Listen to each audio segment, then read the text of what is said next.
Hey there folks, today I'm going to be showing you how to replace the front brake pads and rotors on all Lincoln MKCs. I will put the years that includes and any other similar Ford or Lincoln vehicles in the title and the description. So we're going to get you a better camera angle. We have the vehicle jacked up safely on jack stands and the wheel turned so we can easily access the back of the calipers. So let's go ahead and get started. All right, so you're looking at the back of the caliper here and you'll see there's these two caliper slide pin bolts and there's some dust caps on them. We just use a flat blade screwdriver and we pop them off. All right, so now inside of these sleeves here, you have a 7mm Allen hex. So we're going to stick our socket in there and break them free.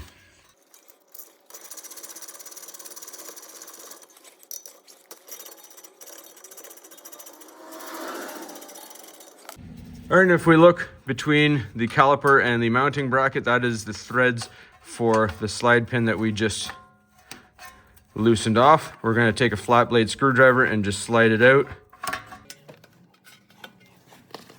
And we can use a pick to push it the rest of the way out.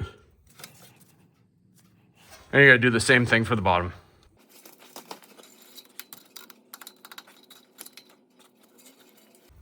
All right, so before we go any further with this caliper, we need to take off this retaining clip.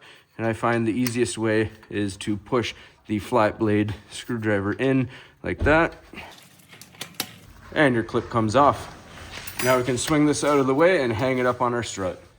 All right, we grab our flat blade screwdriver just to help us out a little bit, and you stick it in between the caliper and the mounting bracket. Go top to bottom a little bit. Once it's free, you can just wiggle it. Now the pad on the inside here is going to be clipped onto the piston. As you can see, when you flip it, it's stuck on there. And the other one is just free floating on the mounting bracket here. So that one comes out, and then you just unclip like that. Those clips hold into the piston. Now let's hang this safely out of the way. All right, so now we're going to use an 18mm socket to remove these two caliper mounting bracket bolts.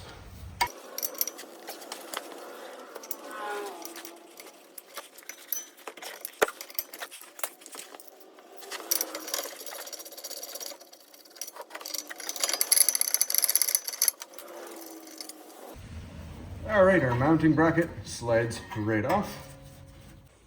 All right, more than likely you're gonna have to use a hammer to break this free because that's seized on there. We're gonna use a 4-pound hammer. Wear some hearing protection because it's gonna ring.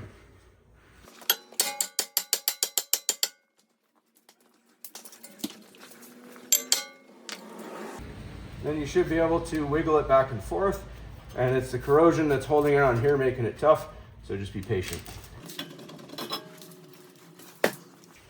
Next, we're going to use a wire brush and brush the wheel hub mating surface.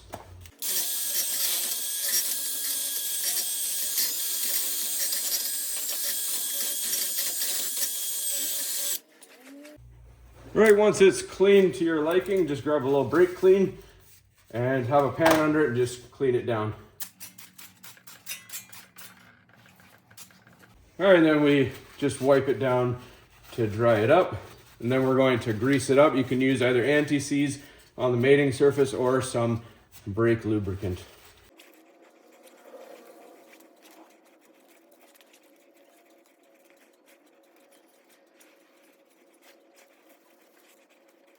All right, you want just a nice thin layer, not too much that it's going to fling off, but enough to prevent future corrosion. All right, so there's an oily finish on rotors from the factory to prevent rust and corrosion. So we're going to use our brake cleaner, again, with our pan. And we do both sides. Make sure you don't have grease on your hands.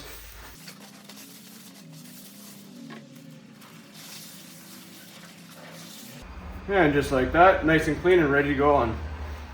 So line up your studs. And slide it on. There's no retaining screws on here.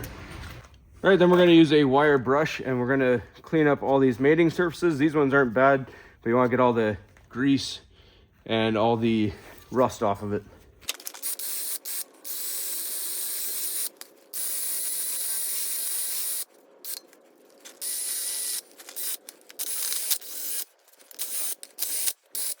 All right, so we take our caliper mounting bracket bolt and it faces this way. You'll have your Ford logo at the top and your holes are at the back that go into the steering knuckle.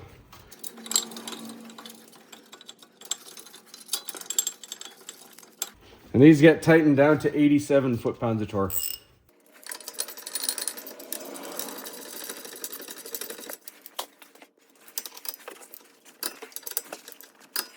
All right, so we go to the driver's side of the vehicle now. We're gonna have to compress the piston inside the caliper. So this is your brake fluid reservoir. I just twist it and just set it at a slight angle so air can escape and pressure doesn't build up.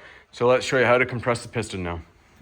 All right, so you can use a C-clamp and an old brake pad to push this in. I like to use this brake pad spreader tool, and it has all the adapters for any vehicle you may need. It's fairly cheap. We'll put a link in the description.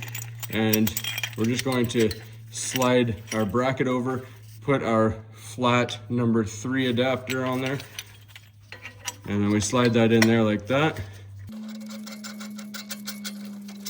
And we loosen this up, and that's going to bring this bracket towards us. And then as we hold on to this, you can use a wrench or just your fingers, and you simply twist, go nice and slow, and that'll push the piston back in.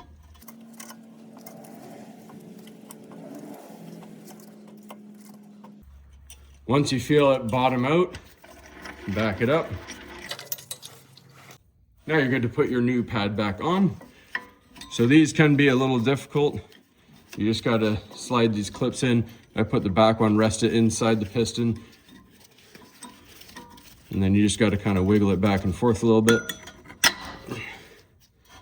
And just like that. I do the grease after, just so we don't get grease on our hands, and transfer it to the pads. So now that that's on there, we will put some of our brake lubricant. We just put it on the little ears here. If you do get it on the pad, just wipe it off. I put a little on the 2 mating surfaces here. All right, so we're going to put some brake lubricant on these mating surfaces that we cleaned off with that wire brush. And then we're going to put it on the ears of our pads.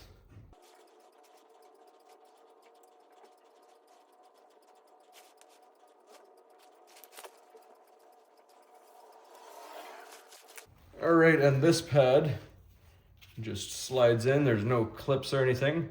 It just rests right in like that. All right, so grab your caliper, swing it on down. Just be careful, have a finger on there just to make sure it doesn't slide out. Then we wipe down our slider pins here. And we put brake lubricant on them as well.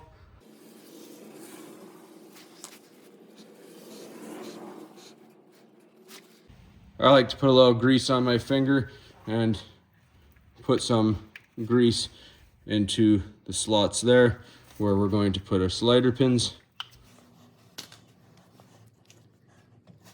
Place our pins in, and we're going to tighten these to 22 foot-pounds of torque.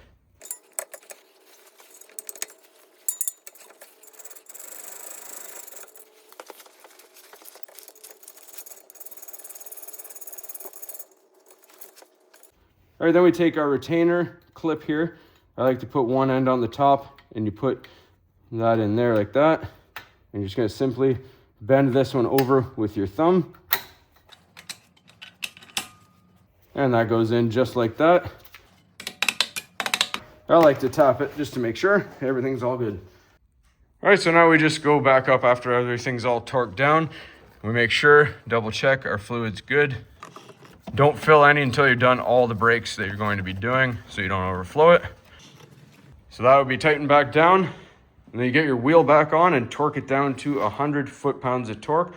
And then just pump the brakes, and then you go and ride around a little bit. Take it easy on some back roads and make sure everything's all safe. Hopefully you found this helpful, everybody. As always, please don't forget to like and subscribe.